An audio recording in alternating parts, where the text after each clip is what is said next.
স্বাগত জানাচ্ছি বিশ্ব সংবাদে। চলুন দেখে আসি আজকের গুরুত্বপূর্ণ হেডলাইনগুলি। পাক অধিকৃত কাশ্মীর পাকিস্তানের অংশ নয়। সম্প্রতি এক মামলায় ইসলামাবাদ হাইকোর্টে একথা স্বীকার করে নিল পাকিস্তান সরকার।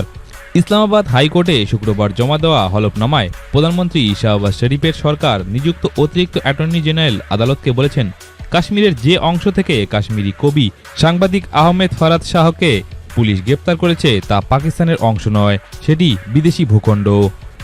কাশ্মীরের বিখ্যাত কবি আহমেদ ফারাদকে পাকিস্তানের গুপ্তচর সংস্থা আইএসআই জোর করে ধরে নিয়ে গিয়ে কোনো গোপন জায়গায় আটকে রেখেছে বলে অভিযোগ উঠেছে।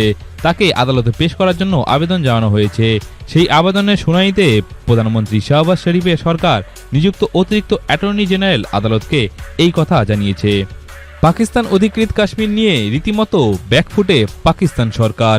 কোর্টে সরকারি আইনজীবীর দাবিতে হুলস্থুল পাকিস্তানে।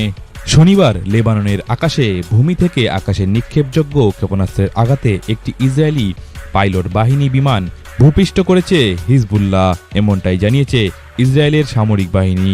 একটি বিবৃতিতে হিজবুল্লাহ জানিয়েছে তারা গাজার প্রতি সংহতি জানিয়ে হারমিস 900 ড্রোন ভূপৃষ্ঠ করেছে। দক্ষিণ গাজার রাফায় কর্মরত নাহাল ব্রিগেডের সেনারা সাম্প্রতি দিনগুলোতে রকেট লঞ্চার এবং একটি অস্ত্র গুদামের সন্ধান পেয়েছে বলে ইসরায়েলের সামরিক বাহিনী জানিয়েছে। বাংলাদেশের সাংসদ আনোয়ারুল আজিম খুনের ঘটনায় তদন্তর ভার ভারতেরই, এটা জানালো বাংলাদেশের স্বরাষ্ট্রমন্ত্রী আসাদুজ্জামান খান কামাল। এবার ফিলিস্তিনকে স্বাধীন রাষ্ট্রের স্বীকৃতি দেওয়ার সিদ্ধান্ত নিয়েছে ইউরোপের আরেকটি দেশ স্লোভানিয়া। দেশটির সংসদ অনুমোদন দিলেই বিষয়টি কার্যকর হবে। বৃহস্পতিবার বিষয়টি নিশ্চিত করেছে দেশটির প্রধানমন্ত্রী রবার্ট গোলব বলেছেন, ফিলিস্তিনকে স্বাধীন ও সার্বভৌম রাষ্ট্র হিসেবে স্বীকৃতি দেওয়ার সিদ্ধান্ত নিয়েছে তার সরকার। দক্ষিণ আফ্রিকার বর্ণবাদ বিরোধী নেতা নেলসন ম্যান্ডেলার দল আফ্রিকান ন্যাশনাল কংগ্রেস 1994 সালের পর প্রথমবারের মতো নির্বাচনে একক সংখ্যাগরিষ্ঠতা হারাতে যাচ্ছে। গত বুধবার দেশটির জাতীয় নির্বাচনে ভোট দিয়েছে জনগণ। নির্বাচনে বৃহত্তম দল হিসেবে বিজয়ী হলেও একক সংখ্যাগরিষ্ঠতা হারাতে যাচ্ছে এএনসি। এখনো পর্যন্ত 70% ভোট গণনা করা হয়েছে। তার মধ্যে এএনসি 42% ভোট পেয়ে সবার উপরে রয়েছে, কিন্তু সরকার গঠন করতে হলে 50%-এর বেশি ভোট পেতে হবে, আর তা না পেলে হয়তো অন্য কোনো দলের সঙ্গে জোট করতে হবে। গত 20 মে ভারতের গুজরাটের আহমেদাবাদ বিমানবন্দরে 4 আইএস জঙ্গি গ্রেপ্তার করা হয়েছিল। এবার গ্রেপ্তার করা হলো এই 4 জঙ্গির মূল মাথা। শ্রীলঙ্কার মাটিতে গ্রেপ্তার করা হয়েছে এই 4 আইএস জঙ্গির হ্যান্ডেলার ওসমান পুষ্পারাজ গেরাটকে। এই তথ্য প্রকাশ্যে এনেছে শ্রীলঙ্কা পুলিশের গোয়েন্দা বিভাগ। ফিলিস্তিনে দীর্ঘদিন ধরে আগ্রাসন চালাচ্ছে ইসরায়েল। চলমান এই যুদ্ধে প্রসঙ্গে চীনের প্রেসিডেন্ট শি জিনপিং বলেছেন, অনির্দিষ্টকাল ধরে যুদ্ধ চলতে পারে না, ন্যায় বিচার চিরদিনের জন্য অনুপস্থিত থাকতে পারে না। একটি দ্বিরাষ্ট্রীয় সমাধানের প্রতিশ্রুতি ইচ্ছামতো নড়বড়ে হয়ে যাবে, এটা ঠিক নয়। বৃহস্পতিবার চীনের রাজধানী বেজিংয়ে এই বক্তৃতা দেন শি জিনপিং। গাজায় যুদ্ধবিরতি সংক্রান্ত একটি বিবৃতি দিয়েছে হামাস। প্রস্তাবিত সেই বিবৃতি নিয়ে কঠিন ভাষায় কথা বলেছে ইসরায়েল। তারা বলেছে, হামাস যদি তাদের কবজায় থাকা সব জিম্মিকে মুক্তি দেয় তাহলেই গাজা ইস্যুতে শান্তি চুক্তির ব্যাপারটি বিবেচনা করবে ইসরায়েল। দেশটির প্রতিরক্ষা বাহিনীর অর্থাৎ আইডিএফ এর এক জ্যেষ্ঠ কর্মকর্তা রয়টার্সকে এই তথ্য জানিয়েছে।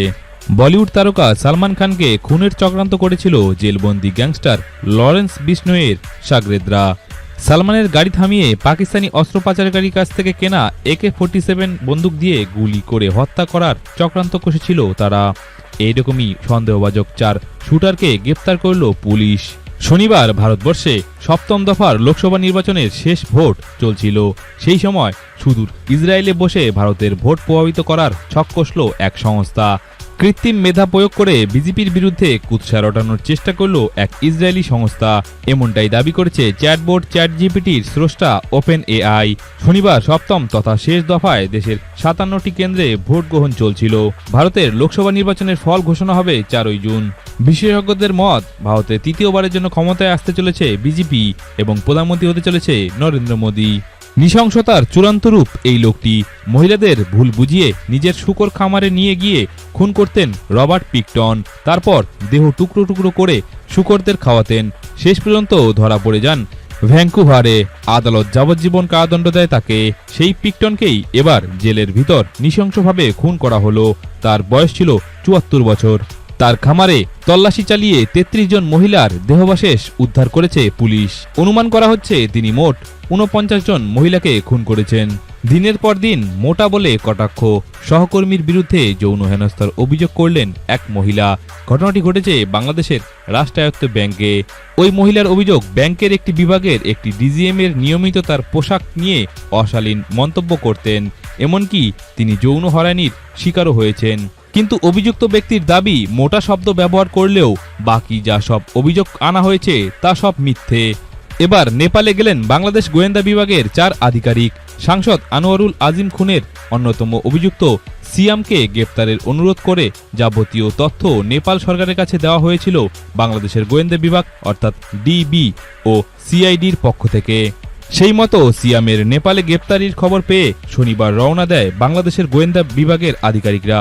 প্যারিস অলিম্পিকে হামলার ছক, ফ্রান্সেই গ্রেপ্তার করা হয়েছে আইএস এক জঙ্গিকে। অলিম্পিক শুরু হওয়ার মাত্র ৮ সপ্তাহ বাকি। আত্মঘাতী জঙ্গি হামলার ছক প্যারিসে।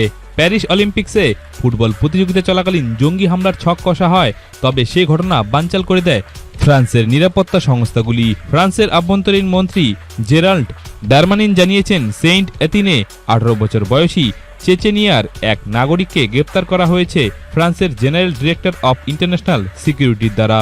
গ্রেপ্তার করা হয়েছে সেই আইএস জঙ্গিকে। প্রাক্তন পাকিস্তানি সেনাপ্রধান জেনারেল করম জাভেদ বাজওয়াকে বিশ্বাস করাই সবচেয়ে বড় ভুল বলে দাবি করলেন পাকিস্তানের প্রাক্তন প্রধানমন্ত্রী ইমরান খান। যুক্তরাষ্ট্রের নিউ ইয়র্কে ব্রুকলিন জাদুঘরের অধিকাংশ দখল করে নিয়েছে ফিলিস্তিনপন্থী বিক্ষোভকারীরা। পরে এটির প্রধান প্রবেশপথে ফিলিস্তিনির ব্যানার টানিয়ে দেয় তারা। প্রত্যক্ষদর্শীরা জানান, শুক্রবার বিক্ষোভকারীরা জাদুঘরটির অধিকাংশ লবি দখল করে নেন। প্রাক্তন মার্কিন প্রেসিডেন্ট ডোনাল্ড ট্রাম্প আদালতের রায়ে দোষী সাব্যস্ত হওয়ার পরেও তার নির্বাচনী প্রচার তহবিলে $5 কোটি ৩০ লাখ অনুদান জমা পড়েছে। শুক্রবার ট্রাম্পের নির্বাচনী প্রচার তহবিল এই কথা জানিয়েছে। এই রায় তার সমর্থনকে আগের চেয়ে বাড়িয়ে দিয়েছে। ঘন্টায় $20 লাখ বেশি অনুদান এসেছে, যা রেকর্ড বলে দাবি করেছে নির্বাচনী তহবিল। ইসরায়েলে অস্ত্র বিক্রির অভিযোগে জার্মানির বিরুদ্ধে মামলা হয়েছে। জার্মানির দক্ষিণ পশ্চিমাঞ্চলীয় শহর ম্যানহেইমের একটি বিপণী বিতানের চত্বরে ছুরি হামলায় একজন পুলিশ কর্মকর্তা সহ 6 জন আহত হয়েছেন। আহতদের মধ্যে ইসলাম বিরোধী একটি সংগঠনের নেতা মাইকেল স্টার্জেনবার্গারও রয়েছেন বলে বিবিসি জানিয়েছে। পাকিস্তানের নোবেল বিজয়ী মালালা ইউসুফজাই গাজায় যুদ্ধবিরতির আহ্বান পুনর্ব্যক্ত করেছেন। ইসরায়েল দখলকৃত ভূখণ্ডে হামলা চালিয়ে হাজার হাজার নিরীহ মানুষের জীবন কেড়ে নিচ্ছে। সেই প্রসঙ্গে মালালা বলেছেন, ফিলিস্তিনিদের যুদ্ধবিরতি ও মানবিক সহায়তা ও শান্তি প্রয়োজন। ফিলিস্তিনির অবরুদ্ধ গাজা ভূখণ্ডে ইসরায়েলি হামলায় 24 ফিলিস্তিনি নিহত হয়েছে। এর মধ্যে রাফা শহরে ইসরায়েলি বিমান হামলায় নিহত হয়েছেন 12 ফিলিস্তিনি। 2024 সালের আন্তর্জাতিক সেরা এয়ারলাইন্সের খেতাব পেয়েছে কাতার এয়ারওয়েজ। গত বছর এয়ার নিউজিল্যান্ড সেরা এয়ারলাইন্সের স্বীকৃতি পেয়েছিল। অস্ট্রেলিয়া ভিত্তিক বিমান চলাচল নিরাপত্তা ও পণ্য রেটিং সংস্থা এয়ারলাইন্স রেটিংস.com এই তালিকা প্রকাশ করেছে। পর্ন স্টার স্টারমি ড্যানিয়েলসকে ঘুষ দেওয়ার অভিযোগে দোষী সাব্যস্ত হওয়া প্রাক্তন মার্কিন প্রেসিডেন্ট ডোনাল্ড ট্রাম্প। এরপর থেকেই ক্ষোভে ফেটে পড়েন এই রিপাবলিকান নেতার সমর্থকরা। সোশ্যাল মিডিয়ায় আমেরিকার পতাকা উল্টে ছবি পোস্ট করে প্রতিবাদ দেখান এই সমর্থকরা। এই পরিস্থিতিতে মুখ খুলেছেন মার্কিন প্রেসিডেন্ট জো বাইডেন। তিনি বলেছেন, আদালতের নির্দেশ নিয়ে যেভাবে সকলে প্রতিবাদে সামিল হয়েছেন, জাতীয় পতাকার অপমান করছেন, তা অত্যন্ত ভয়ঙ্কর। বিশ্বের প্রতিদিনের গুরুত্বপূর্ণ খবরের হেডলাইন্স দেখতে সাবস্ক্রাইব করুন বিশ্ব সংবাদ এবং শেয়ার করুন প্রিয়জনদের সাথে। ধন্যবাদ।